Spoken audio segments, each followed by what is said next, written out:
भाई जो गुरु बचन पे डट गे, कट गे फंद 84 के। गरीब सतगुरु शिकलीगर बने। शिकलीगर होता है जो ताले की चाबी बनाता है कूट कूट के। गरीब सतगुरु शिकलीगर बने और यो तंतेगा दे। और हमारा शरीर तो जो है वो तलवार के जैसा था।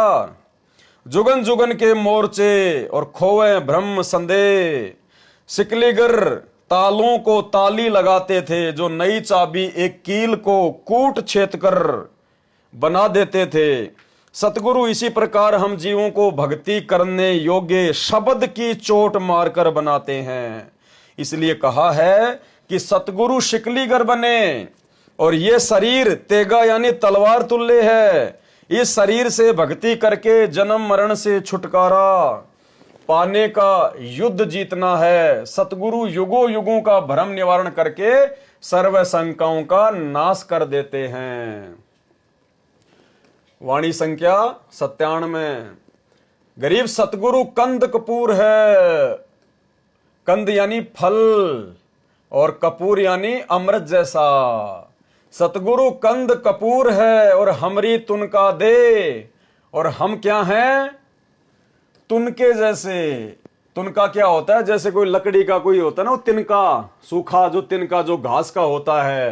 कहते हैं हमारे सतगुरुदेव भगवान तो अमृत जैसे फल हैं और हम जीव क्या हैं? तिनके जैसे, वो भी सूखा तिनका। स्वाति सीप का मेल है चंद चकोरा ने। सतगुरु जी तो अमृत फल तुल्य है, हमारा शरीर तो तिनके तुल्य है। जैसे स्वाति नक्षत्र की वर्षा की बूंद सीप के मुंह में गिरने से मोती बन जाता है, ऐसे सतगुरु जी ने हमारे अंतःकरण रूपी सीप में यानी हमारे हृदय में सत्य साधना रूपी स्वाति की बूंद डाली, यानी अपना तत्व ज्ञान डाला, अपना उपदेश डाला, वो मंत्र डाले। हमने परमात्मा रूपी सतगुरु में इतनी लगन लगाई। किस में लगाई? परमात्मा रूपी सतगुरु में। यानी ये स्वयं ही परमात्मा है जो सतगुरु का रोल कर रहे हैं। इसीलिए तो हमने इस फोटो को रिजेक्ट कर दिया, क्योंकि हमें परमात्मा रूपी सतगुरु की पहचान हो गई। हमने परमात्मा रूपी सतगुरु में इतनी लगन लगाई जैसे चकोर पक्षी चांद को देखने में लगाता है। गुरुदेव भगवान ने बताया कि एक चकोर नाम का पक्षी होता है जिसको चांद से बेहद लगाव होता है, बेहद प्रेम होता है। और वो चकोर नाम का पक्षी शाम के समय क्या करेगा? किसी ऐसे पेड़ पर बैठेगा जिसके ज्यादा टहनियां नहीं होती है, जिसके ज्यादा पत्ते नहीं होते हैं, सूखा पेड़ देखता है, ताकि मेरे और चांद के बीच में कोई डिस्टरबेंस ना हो। और जैसे चांद उगेगा एक टक उस पे नजर लगा लेगा, हटाएगा नहीं। और जैसे जैसे चांद ऊपर को आएगा वो बैठा बैठा उस पे नजर रखेगा, यूं यूं नजर रखेगा। चांद सीधा आएगा, वो चकोर पक्षी अपनी गर्दन यूं कर लेगा। चांद फिर यूं आएगा, वो पक्षी भी यूं देखेगा, यूं देखेगा। और अंत में वो पक्षी नीचे गिर जाता है चांद को देखते देखते, और वो गर्दन के बल गिरता है, उसकी गर्दन टूट जाती है। टूटी गर्दन से भी वो चांद को ही देखता रहता है। तो गरीबदास जी हमें यह समझाना चाहते हैं कि उस चकोर पक्षी के जैसे हमें भगत बनना पड़ेगा।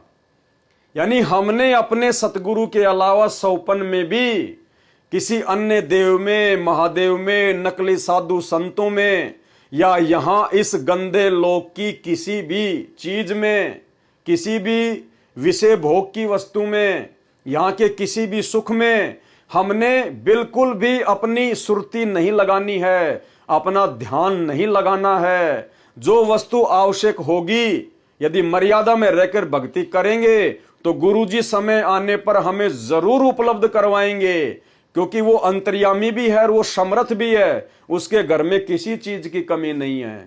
तो हमने हर प्रकार से इस 21 ब्रह्मांड की हर वस्तु से ध्यान हटाकर और केवल अपनी भक्ति पर लगाना है, अपने सतगुरु पर लगाना है। कोई चीज उनके और हमारे बीच में बाधा नहीं बननी चाहिए, हमारे मन में कोई विकार नहीं आना चाहिए। तो कहते तब जाकर वो भगत सतलोक का दरवाजा देख पाएगा। जिसमें चकोर पक्षी जैसा प्रेम अपने सतगुरुदेव भगवान में बन जाएगा। कहने का मतलब है भाई जब तक जिएंगे तब तक काल के लोक में रहेंगे, और जो यहां की वस्तुएं आवश्यक होगी जीने के लिए वो तो जरूरी है ही हैं, तो वो परमात्मा जरूर उपलब्ध करवाएगा। इसके अलावा फालतू की डिमांड, फालतू की इच्छा, सांग सिनेमा, बड़े बड़े मकान, बड़ी बड़ी गाड़ियां, बड़ी बड़ी सभाओं में जाना, लोगों से तालियां बजवाना, अहंकार में फूल जाना, लोगों से सम्मान और इज्जत की उम्मीद रखना। कहने का मतलब हमने अभी आडंबर, ये पाखंड, ये लोक दिखावे सब त्यागने पड़ेंगे। अपने आप को मिट्टी समझकर, दो कोडी का जीव समझकर, जर लगा हुआ लोहा समझकर और अपने गुरुजी की भक्ति करके यहां से निकलने का प्रयास करना है। जो गुरुजी ने दीक्षा दे दी उन मंत्रों पर अपना ध्यान लगाना है। जो गुरुजी ने नियम बता दिए आजीवन उनको संघर्ष करते हुए निभाना है। ना किसी लोकलाज में फंसना, ना किसी के भय से डरना है, ना किसी को जबरदस्ती हमने दुखी करना। कोई दूसरा दुखी करे तो वो करता रहेगा, हमारा कुछ बिगाड़ नहीं पाएगा, क्योंकि हमारे सिर पर हमारे सतगुरुदेव भगवान बैठे हैं। और परमात्मा कहते हैं सिर पर साईं सत्य है, फिर तो को क्या भय रे।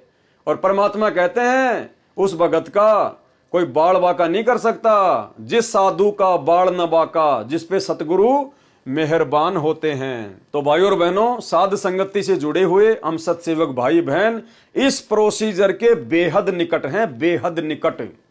और हमने और इसमें आगे बढ़ना है, पूरे 100 नंबर पे पहुंचना है। तो ये कहना चाहते हैं गरीबदास जी महाराज जी कि आपने भी उस चकोर पक्षी की तरह अपने गुरुदेव सतगुरु रामपाल जी परमेश्वर जी में, जो कि स्वयं ही परमात्मा है, हमने परमात्मा रूपी सतगुरु में इतनी लगन लगाई, तो हमने भी अपने परमात्मा रूपी सतगुरु रामपाल जी परमेश्वर जी में, उनकी भक्ति में उतनी ही लगन लगानी है। हमने परमात्मा रूपी सतगुरु में इतनी लगन लगाई जैसे चकोर पक्षी चांद को देखने में लगाता है। एक टक रात्रि में उगते चांद को अस्त तक देखता रहता है, देखते देखते पेड़ से गिरकर गर्दन भी तुड़वा लेता है, परंतु नजर फिर भी चांद को देख रही होती है। ऐसी लगन परमात्मा में लगाकर मोक्ष प्राप्त किया। वाणी गरीब ऐसा सतगुरु सेइये, यानी ऐसे सतगुरु की पूजा कीजिए। बेग उधारे हंस, जो हंस को यानी भगत को बहुत जल्दी सतलोक पहुंचा दे, उसका उद्धार कर दे।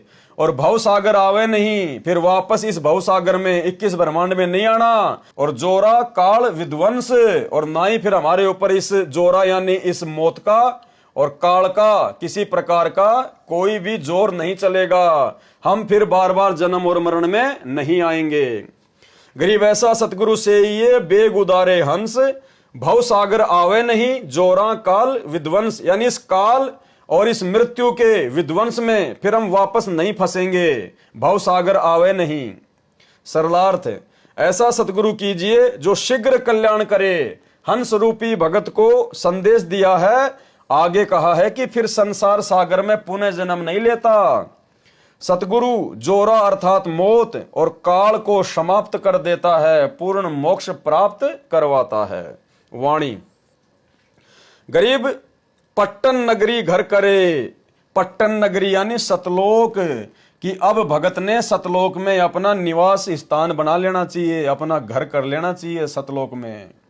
गरीब पट्टन नगरी घर करे, गगन मंडल गैनार, अलल पंख ज्यों संचरे, सतगुरु अधम उधार। सरलार्थ सत्य साधना से उस पट्टन नगरी सतलोक में घर करें, निवास स्थान प्राप्त करता है, जो गगन मंडल में अर्थात पर्वत जैसा ऊंचा महल है। उद्धार करने के लिए सतगुरु अलल पक्षी की तरह सत्यलोक से चलकर आता है। यानी सतगुरु कैसे आता है?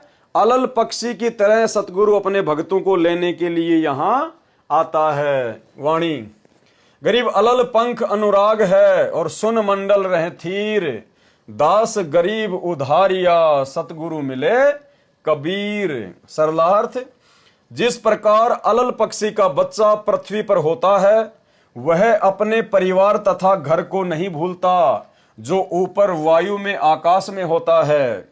दूसरी ओर उस बच्चे के माता पिता अलल पक्षी अपने बच्चे के लौटने की राह देखते रहते हैं और दिल में मिलने की मीठी मीठी हिलोद सी उठती रहती है और अंत में वह बच्चा अपने परिवार में ऊपर चला जाता है।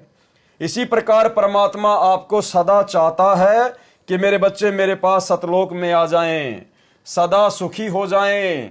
हम सतगुरु के भगत अललपन के बच्चे की तरह परमात्मा को तथा अपने घर सत्यलोक को नहीं भूलेंगे तो एक दिन हम सतलोक चले जाएंगे।